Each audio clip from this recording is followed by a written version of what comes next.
How cool is that? Very cool, Craig. Very cool indeed. Então chegamos ao fim das apresentações da Apple desse ano, e eu estava especialmente ansioso para assistir essa última, que foi a dos Macs e dos novos processadores. Eu não sei falar. Mas o que tem de tão especial nesse tal de Apple Silicon? Silicone? Fazer processadores não é algo muito novo para a Apple. Afinal, ela faz os processadores do iPhone, do Apple Watch, do iPad. E historicamente esses processadores têm uma performance muito boa, sendo os processadores de iPhones e de iPads comparados com de computadores, por exemplo. Então, na minha opinião e de muita gente, era uma decisão óbvia deles passarem todo esse conhecimento para os Macs. Juntando com, essa palavra é meio forte, mas com a decadência da Intel recentemente, foi uma boa decisão. O timing deles fazerem isso foi perfeito. For maximum performance and efficiency. ARM é uma arquitetura que a Apple licenciou da ARM Holdings. E aí, com base nessa arquitetura, a Apple projeta os chips e manda para TSMC. Inclusive, eles estão fazendo também os últimos chips processadores da AMD, os AMD Ryzens, que são conhecidos, né? Se você é do mundo gamer, E recentemente, a TSMC quebrou o recorde de fazer processadores de 5 nanômetros. Nanometers? E esses processadores foram feitos para o iPhone e para o iPad. E agora eles criaram o M1, que é os processadores que estão no MacBook Air, MacBook Pro de 13 polegadas e no Mac Mini, que seguem essa mesma arquitetura e os 5 nanômetros, enfim, né? E até agora o padrão dos PCs e dos Macs era ser organizado da seguinte forma: você tinha a placa-mãe e separado você tinha os chips de memória, o processador, a placa de vídeo, GPU e todos os outros controladores. E por tudo isso estar separado, serem peças separadas com conectores diferentes, blá blá blá blá blá blá, tudo isso introduz latência, lerdeza, atraso. Já nessa arquitetura ARM, tudo isso está no mesmo circuito, está no mesmo processador. Como que seria no mesmo processador?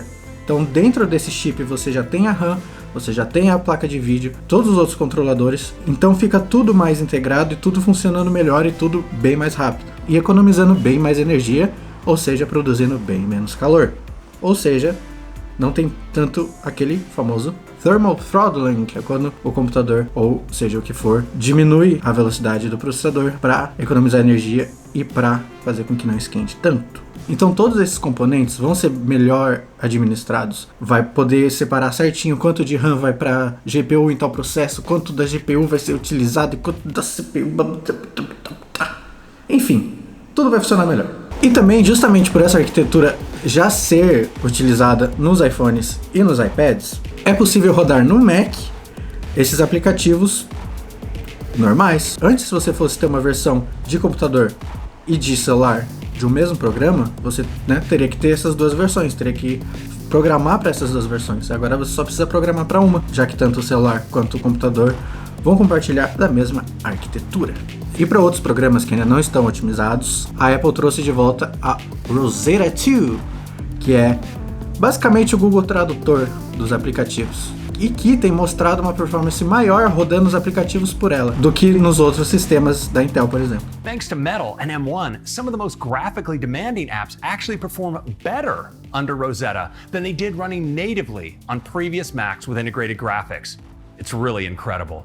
Unlocking breakthrough performance for tasks ranging from color grading 6K video to playing graphically intensive games or performing real-time machine learning inference. Nessa parte eu só vou deixar esses vídeos falarem por eles mesmos. This is just straight up out of camera. And look at this. There's not a normal slowdown. When we have computers on here that have problems with video editing, or at least the playback, it'll take a few seconds for it to get going. It'll go from like 1 frame to 5 frames to 30 frames a second. And here it's just...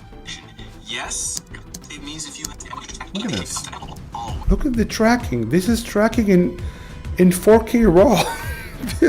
What? Okay, we just, frankly, I didn't try this before. One of the things that has honestly surprised me the most about this Mac Mini is that not just its performance per watt, but importantly, its performance per dollar. And not only is that playing inside Final Cut smoothly, I also have Resolve open with a bunch of raw files running as well. So we got Blackmagic raw files from a music video I shot, randomly cut up, 24 frames per second, no drop frames. I'm also screen recording right now at the same time. And so that's Blackmagic raw, but then it transitions over to Canon raw. There's a little bit of stutter there, a little bit of lag, it dropped 1 frame, but now it's running smoothly at 24 frames per second. I'm also screen recording at the same time, so I'm not expecting it to be running perfectly smooth, but still no drop frames. Holy crap. It's pretty insane because if you think about it, that machine at the top of its game was a little over $3,000 as well. And this machine is about half the price of that. Let's look at the single core results and do a comparison. 1751 is our score. And it pretty much beats everything, as you can see. But as the test ran, I just had to pull out my iPhone camera and film some of my thoughts on this. I was just in so much disbelief. I'm sitting here in disbelief. You know, this was the Mac Mini was done at 3 minutes and 12 seconds. The iMac 2019 loaded, max graphics cards, 8-core CPU, 40 gigabytes of RAM, is halfway done. E o mais louco de tudo é que esse chip, o M1, é o pior da Apple até agora. Daqui pra frente, só vão ter melhores do que isso. Esse é o chip que estão nos modelos de entrada, no MacBook Air, no Mac Mini, no MacBook Pro de 3 polegadas. Então, a versão que for pro MacBook Pro de 16 polegadas, a que vai pro iMac, a que vai para um futuro Mac Pro, vai ser um monstro. Inclusive, muita gente achou estranho que a limitação desse chip é de 16 GB. E como é tudo, né, no mesmo negócio, você não pode colocar mais memória. Essa é uma parte negativa. Você não tem essa opção de colocar mais RAM, substituir, etc. Blá blá blá. Porém, duas coisas sobre isso. Que nem eu falei, esses chips estão substituindo os Macs de entrada. E que em alguns casos já tinham essa limitação de 16 GB. Segundo, como isso é uma arquitetura completamente diferente, ele não vai consumir RAM do jeito que a gente está acostumado a pensar num setup tradicional. Um exemplo que dá para pensar é como um celular Android pode ter 12 GB de RAM e não bate um iPhone com 6 GB de RAM em performance. É um jeito diferente que as coisas rodam, então não dá pra comparar exatamente, tipo, no meu antigo sistema eu tinha 32 GB para rodar esses programas, agora eu não vou ter nisso porque a limitação é de 16 GB. E, que nem eu mostrei nas reviews, eu acho que é mais do que suficiente pelo que eles estavam fazendo com esses computadorzinhos. Eu estava numa dúvida muito grande em relação a isso, porque eu preciso atualizar, eu tenho um MacBook Pro de 2017 e ele já tá não aumentando muita coisa, coitadinho. Então eu tô precisando fazer esse upgrade, só que eu estava na dúvida, porque como a gente não sabe se vai poder viajar e voltar à vida normal tão cedo, e como o projeto, que nem eu falei antigamente nesse canal, era esse, de viajar por aí, fazer vídeos e tudo mais, eu não sabia se eu pegava um desktop, já que eu ia ficar em casa, ou se eu pegava outro notebook, caso, né, eu precise me mexer um pouco, sair um pouco do quarto talvez, faz bem. Fora isso, eu pensava, eu amo o ecossistema da Apple, eu amo ter as coisas conversando e tudo funcionando de um jeito legal. Mesmo o meu computador, eu tenho percebido ele não aguentando mais tantas coisas, provavelmente também ele precisa de uma limpeza, mas ele nunca falhou em entregar um trabalho. Eu nunca tive um problema com ele nesse sentido, então eu confio bastante e eu uso ele todo dia para editar vídeos sem parar, todo dia durante os últimos 2-3 anos. Então, assim, eu confio muito nesse computador. Eu amo ele. Tô ficando emocionado, gente. Porém, eu queria também a opção de jogar. Eu gosto. Somos gamers. Queremos voltar para a vida de gamer, meu. Então, o computador faria mais sentido. Eu poderia jogar, eu poderia trabalhar, poderia fazer o upgrade das peças. E é isso. Só que eu ia perder todo esse lado que eu gosto tanto da Apple. E eu gosto também de usar o Final Cut, que é um programa de edição só para Apple. Então tem esse detalhe. Então eu fiquei fazendo listas de prós e contras. Um monte de lista eu tenho aqui salva no aplicativo de notas. Realmente não chego muito numa opinião ou numa decisão. Eu sou péssimo para chegar em decisão. Na época que a gente ia para restaurante, eu nunca consegui escolher alguma coisa. Eu não sei porque que eu mudei tanto de assunto. Mas voltando. E aí a Apple anunciou esse novo processador e esse novo Mac. E eu fiquei, uau.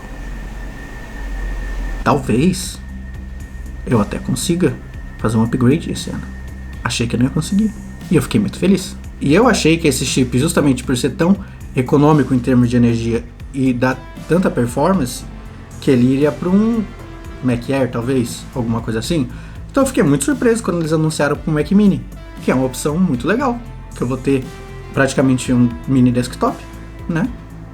Não preciso me preocupar com bateria indo embora por ficar muito tempo na tomada. Não preciso me preocupar com mais nada. É mais barato do que um MacBook e resolve tudo que eu preciso. E para encerrar, na minha opinião, o que eu acho que é o objetivo final da Apple, seguindo a ideia deles com o ecossistema e com tudo funcionando, it just works, que é aquela famosa frase sobre coisas da Apple. Eu acho que a ideia deles é, caso você tenha um Mac Pro em casa e você tenha algum trabalho intensivo com ele, mas aí você precisa viajar, só que você não vai conseguir trabalhar porque você não tem um notebook tão poderoso. Eu acho que a ideia deles é tentar nivelar ao máximo isso. Então, se você precisa continuar um projeto pesado pelo seu MacBook Air, você vai conseguir. Se você precisar jogar o mesmo projeto pro iPad, você vai conseguir. E tudo funcionar num nível parecido. Eu acho que esse seria o objetivo final. Não o objetivo final, né? Porque não sei se tem um fim, mas seria um objetivo da Apple. E é um objetivo que faz sentido, né? Então eu não poderia estar mais animado com o futuro dessa empresa que eu tanto amo, sou fanboy mesmo. Então meu coração derrete de emoções, tanto como um consumidor da Apple quanto um acionista da Apple. Mas esse é um assunto para outro vídeo. Se vocês quiserem falar de money talk, investimentos e afins, a gente conversa. Conversamos sobre qualquer coisa nesse canal. It's a safe space. Mas enfim, fica para outro vídeo. E se vocês curtiram esse tipo de vídeo falando de tecnologia e tal, é uma coisa que eu gosto demais. Seria muito legal falar mais disso. Se vocês curtirem e tiverem alguma sugestão para um nome de quadro sobre falar de tecnologia, deixa aqui nos comentários para eu ficar sabendo. Dá um like nesse vídeo, compartilha com um amigo que odeia a Apple para ele ficar com bastante raiva desse vídeo e deixar bastante comentário. E eu acho que é isso, né? Tchauzinho. Vocês viram que, de novo, eu tô gravando e tá chovendo. Só chove quando eu gravo. É tipo, algum lugar tá com seca, eu levo a câmera e vai começar a chover. Sempre assim. Tchau.